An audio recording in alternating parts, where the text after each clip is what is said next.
Hey everybody, it's midnight and I just got done watching 1984's Firestarter, starring Drew Barrymore, David Keith, Martin Sheen, George C. Scott and Heather Locklear. This one I think I've only seen once before. It's based on the story by Stephen King, and I'm pretty sure I haven't read the book yet. I've got it, but I haven't read it yet, so I don't know how well this is kind of an adaptation of that. But basically, if you know Carrie, this is along the same lines, just not so angsty. A couple of young adults, Andy and Vicky, take part in this kind of drug trial thing, if you will. A double-blind study where they are given this stuff called Lot 6, and they develop telekinetic powers.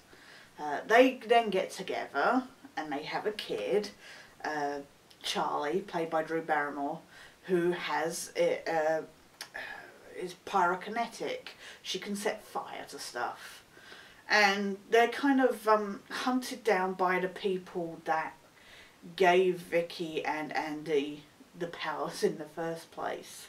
I think the inference is that they had the power before and this stuff just brought it out in them.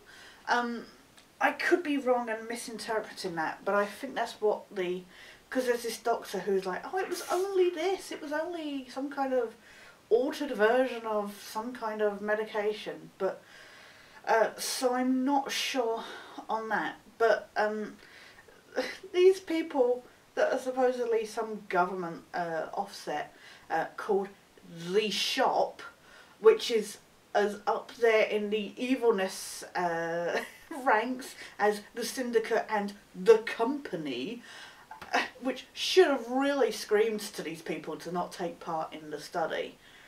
But yeah, they're chasing down Andy and Charlie after they've killed the mother, and they eventually capture them both.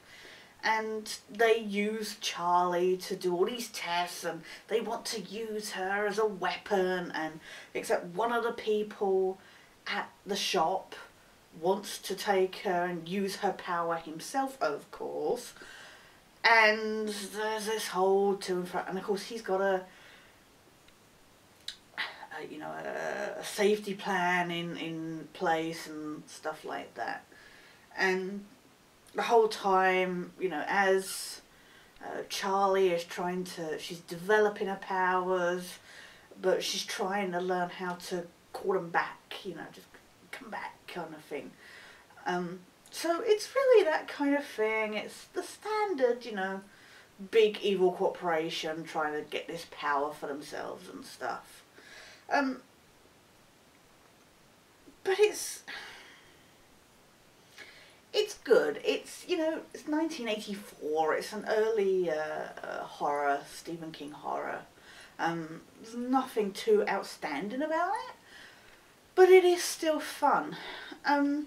Obviously, the main, the person with these powers is the good person in the movie. It's the bad people are the corporation. And it's funny because with Martin Sheen in this as like head of the shop, he plays this this corporation, kind of corrupt, and it feels very much like The Dead Zone, which is tomorrow night's movie, which he's also in as this corrupt presidential candidate, I think it is. I could be wrong. Tomorrow I'll be like, oh my god, I was such an idiot. But it feels like that, and of course that's another Stephen King adaptation. I don't know what year that was made, but this feels very much like this. Even the building where Martin Sheen's character's office is looks like the one where the father of the boy that gets saved in Dead Zone. It looks a lot like that from my memory. So I don't know if they were made around the same time, but that's what it kind of feels like. And if you've seen the Dead Zone, this is kind of along the same kind of lines. I mean, it's a different, you know, obviously in that he could see the future and stuff, whereas this is, like I say, like with Carrie, but she has, you know, she can set stuff on fire and that. But she's a lot more in control. She's not going through the teenage phase like Carrie was.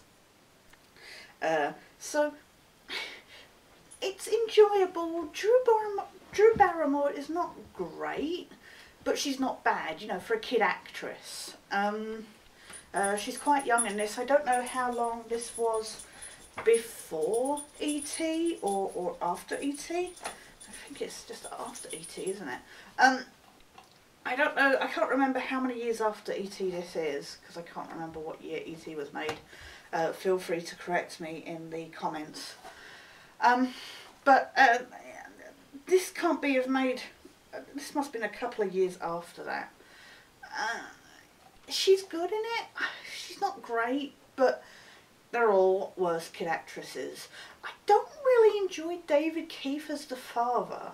I found him too kind of droll and very... wooden is the wrong term, because you do at times feel sympathetic towards him.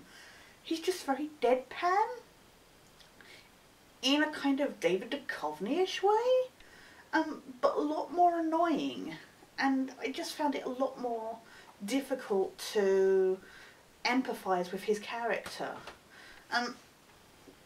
Everybody else is really good. The pace is really good. It's just standard, like I say, pretty much tale as old as time, if you will, with these kind of corporation movies. But it is good. It's a fun sit down, and it's a fun Stephen King adaptation. Like I say, I've not read the book yet, but I can't imagine, I don't know, you know, so I don't know what the difference is. But I've seen some pretty bad Stephen King adaptations. So, out of the movies though, this isn't bad at all. It's a good watch. It's fun. It's not up there in some of the ranks of some of the other ones, but, you know, in a way it feels like a TV movie-ish style thing. But, yeah, no, if you get the chance, if you like your Stephen King thriller, it's not horror in the true sense of the horror term. Like I say, it's more along the lines of, say, Dead Zone. If you like your thriller, Stephen King kind of thriller dramas, then this is worth checking out. I can't really fault it on anything other than that 80s effect. But, you know, some of the pyrotechnical effects and that are really good. And it's nice, as usual, to see practical effects as opposed to computer graphic flames. But, you know, if you get the chance, it's about a 6 or 7 out of 10. But, yeah, that's... sorry, I can't be more thorough with this one. That's 1984's Firestarter. We'll be back again tomorrow with the Dead Zone. But for now, this is Sketch. Signing out.